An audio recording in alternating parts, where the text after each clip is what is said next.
95 battalion CRPF और सृजन सामाजिक विकास न्यास ने शनिवार को संत रविदास घाट से 80 घाट, गंगा महल घाट से होते हुए तुलसी घाट तक गंगा स्वच्छता और जन जागरूकता अभियान चलाया।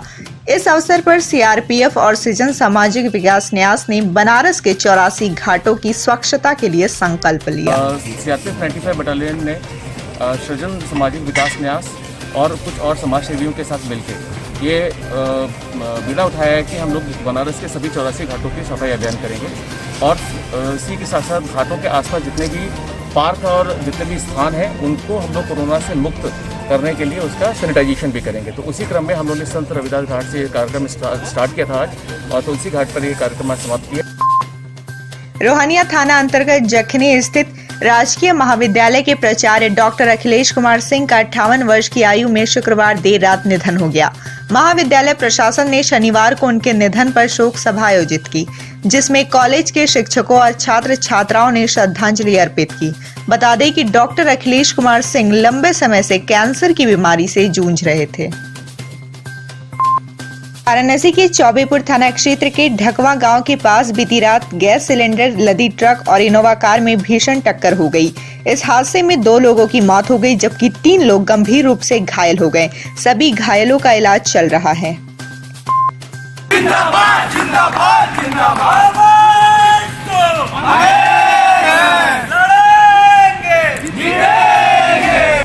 कोरोना काल में लगे लॉकडाउन के बाद अनलॉक के दौर में अब विश्वविद्यालयों को खोल दिया गया है।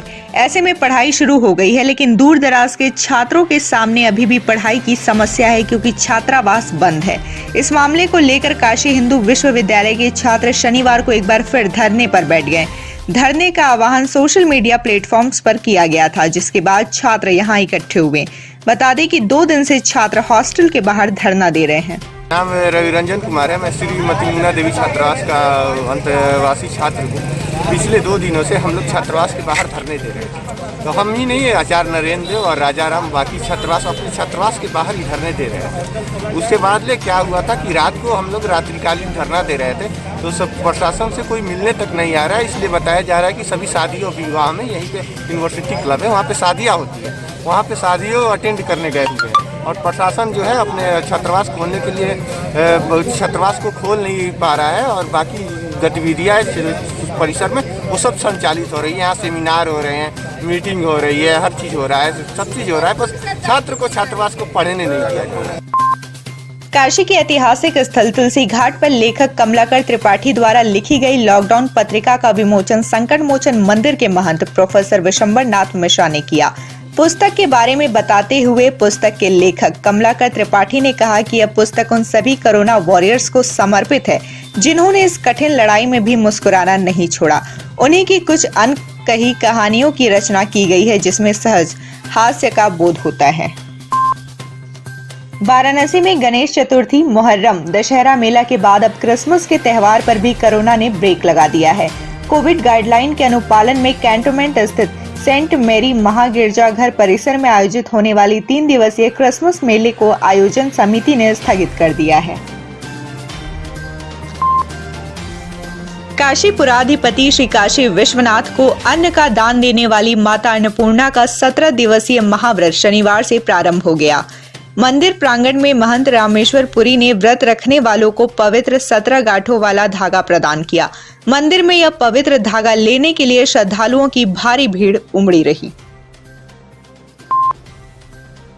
खंड शिक्षक एमएलसी निर्वाचन के ऑब्जर्वर सीनियर आईएएस अधिकारी अजय कुमार सिंह का शनिवार सुबह निधन हो गया।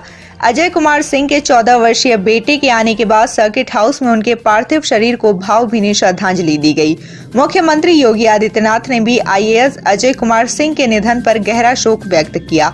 बता दें कि शुक्रवार को वाराणसी खंड शिक्षक एमएलसी चुनाव मतगणना के दौरान वह बेहोश हो गए, जिसके बाद उन्हें शुभम हॉस्पिटल में एडमिट कराया गया था।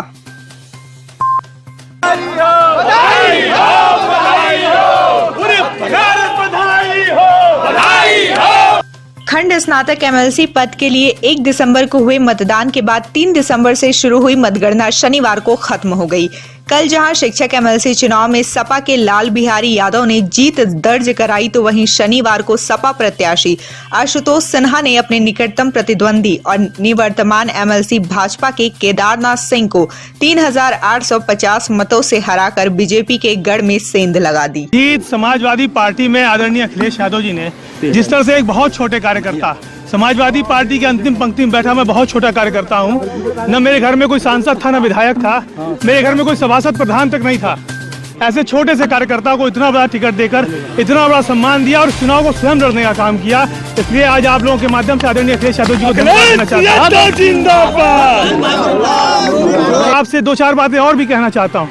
ये चुनाव हम लोगों के लिए बहुत प्रतिष्ठा का चुनाव इसलिए भी था कि 1 तारीख को मतदान होना था, 30 तारीख को देश के प्रधानमंत्री भी आ गए और यहाँ हमारे जिले के नेताओं को नजरबंद करने का भी काम उस दिन हुआ। उसके बाद भी हमारे पूरे पार्टी संगठन ने 8 जिले के बनारस, चंदौली, गाजीपुर, बलिया, जौनपुर, मिर्जापुर, सोनभद्र, भदोई, इन 8 जिले के जितने भी पार्टी के नेता हैं, कार्यकर्ता हैं, पूरे मनोयोग से, पूरे मन से लग के अपने छोटे छोटे से कार्यकर्ता को जिताने का काम किया।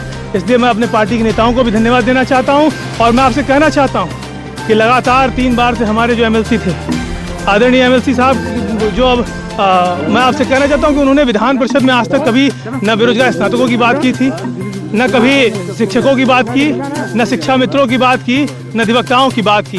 बहुत मजबूती के साथ हम लोग वित्त विहीन के शिक्षकों के लिए और शिक्षा मित्रों के लिए समान वेतन और जो समान काम का समान वेतन होना चाहिए। हम लोग चाहते हैं कि जो हमारे राज्य कर्मचारी हैं उनकी पुरानी पेंशन फिर से बहाल होनी चाहिए।